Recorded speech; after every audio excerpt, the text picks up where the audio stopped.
Assalamualaikum warahmatullahi wabarakatuh. Hai teman-teman, perkenalkan nama saya Alia Maula Sapitri dengan nomor induk mahasiswa 21211613. Baiklah, di sini saya akan membahas terkait materi kitab Musnad Imam Syafi'i dan Imam Ahmad bin Hambal. Video ini dibuat guna untuk memenuhi tugas ujian akhir semester mata kuliah kajian kitab hadis dengan dosen pengampu Bapak Dr. Sofyan Effendi, STHI MA. Baiklah, langsung saja.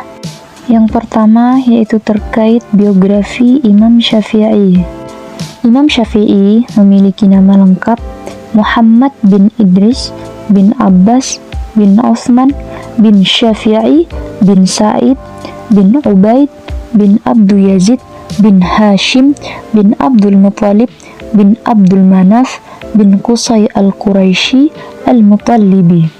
Imam Syafi'i dilahirkan di Palestina pada tahun 150 Hijriah dan wafat pada tahun 204 Hijriah di Mesir. Imam Syafi'i merupakan seorang ulama yang hidup dengan asuhan sang ibu saja karena sang ayah sudah wafat semenjak beliau masih belia. Jika dilihat dari nasab Imam Syafi'i melalui jalur ayahnya, beliau berasal dari suku Quraisy Bani Al-Muttalib. Jika dilihat nasab melalui jalur ibunya, beliau berasal dari suku Azi. Imam Syafi'i juga dikenal sebagai seorang ulama yang memiliki kecerdasan dan daya ingat yang sangat luar biasa. Beliau sudah menghafal Al-Quran semenjak berumur 9 tahun dan beliau juga sudah menghafal kitab Al-Muwatta yang ditulis oleh Imam Malik semenjak umur 10 tahun. Imam Syafi'i dibenarkan memberi fatwa sendiri oleh gurunya saat mengajar di Masjidil Haram. Kala itu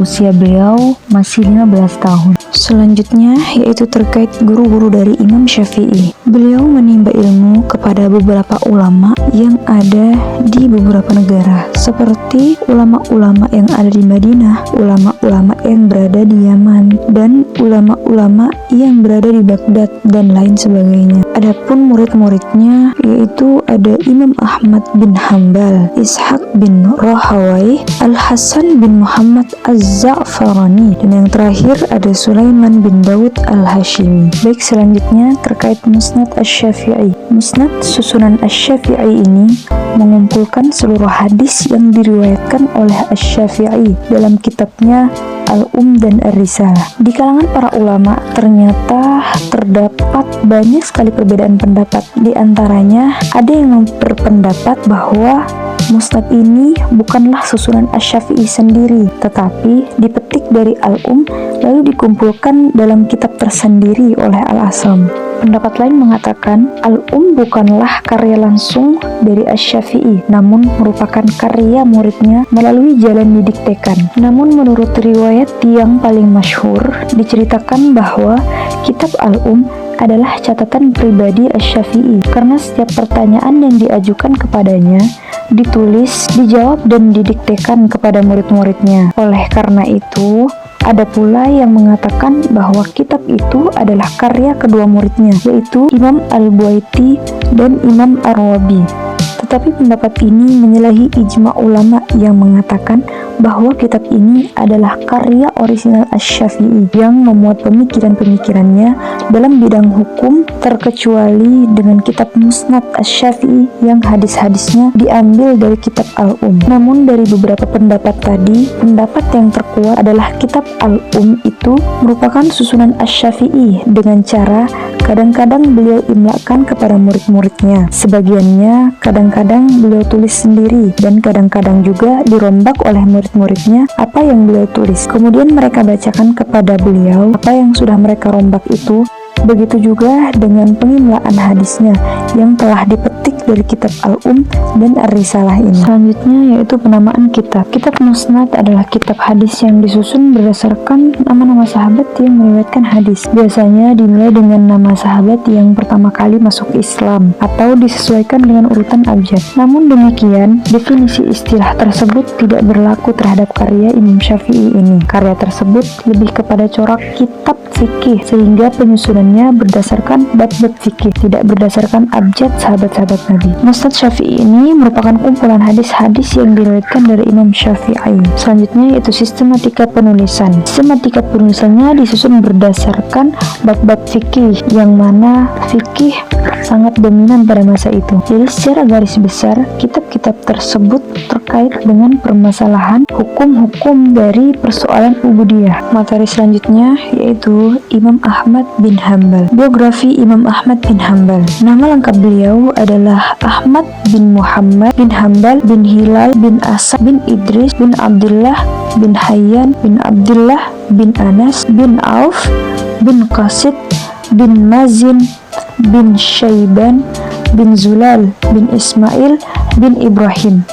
Dengan kata lain, beliau merupakan keturunan Arab dari suku Banu Syaiban, sehingga diberi laqab Al-Syaibani. Beliau dilahirkan di Baghdad, tepatnya di kota Maru atau Merv, kota kelahiran sang ibu, pada bulan Rabiul Awal tahun 164 Hijriah atau November 780 Masehi. Ketika Ahmad masih kecil, ayahnya berpulang ke rahmatullah dengan hanya meninggalkan harta pas-pasan untuk menghidupi keluarganya. Sebuah riwayat menyebutkan bahwa jika Ahmad bin Hanbal ditanya mengenai asal-usul sukunya, dia mengatakan bahwa ia adalah anak dari suku orang-orang miskin. Selanjutnya yaitu guru-guru dari Imam Ahmad bin Hanbal. Adapun guru-guru beliau yaitu ada Imam Ismail bin Aliyah, Hashim bin Bashir, Hamad bin Khalil, Mansur bin Salamah, Far bin Mudrik, Utsman bin Umar,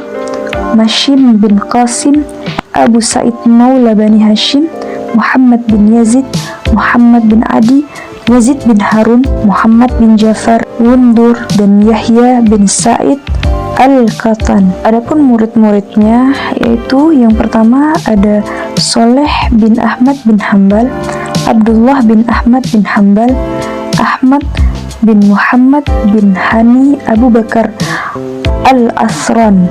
Selanjutnya yaitu Musnad Ahmad bin Hanbal. Musnad Ahmad termasuk kitab termasyhur dan terbesar yang disusun pada periode kelima perkembangan hadis, yaitu pada abad ketiga Hijriah.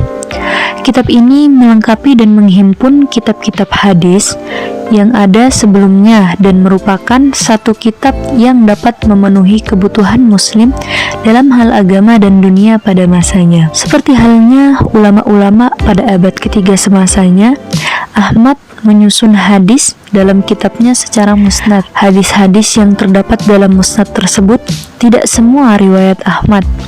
Sebagian adalah merupakan tambahan dari putranya, yaitu Abdullah, dan tambahan dari Abu Bakar Al-Qati.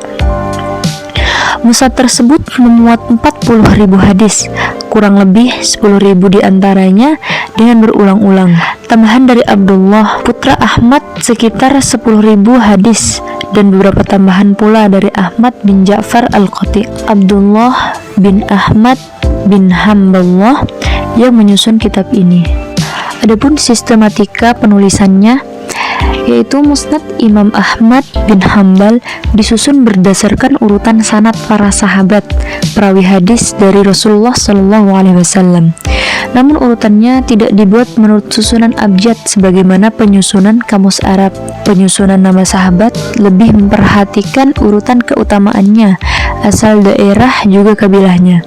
Sehingga tampaklah bahwa yang mempersatukan hadis dalam satu bab adalah pada nama sahabat yang meriwayatkannya dari Nabi SAW. Demikianlah hadis-hadis tersebut dihimpun secara terpisah berdasarkan nama sahabat periwayat, bukan atas dasar subjek hadis atau tema tertentu. Baiklah teman-teman, demikianlah pemaparan materi terkait kitab Musnad Imam Asy-Syafi'i dan Imam Ahmad bin Hanbal.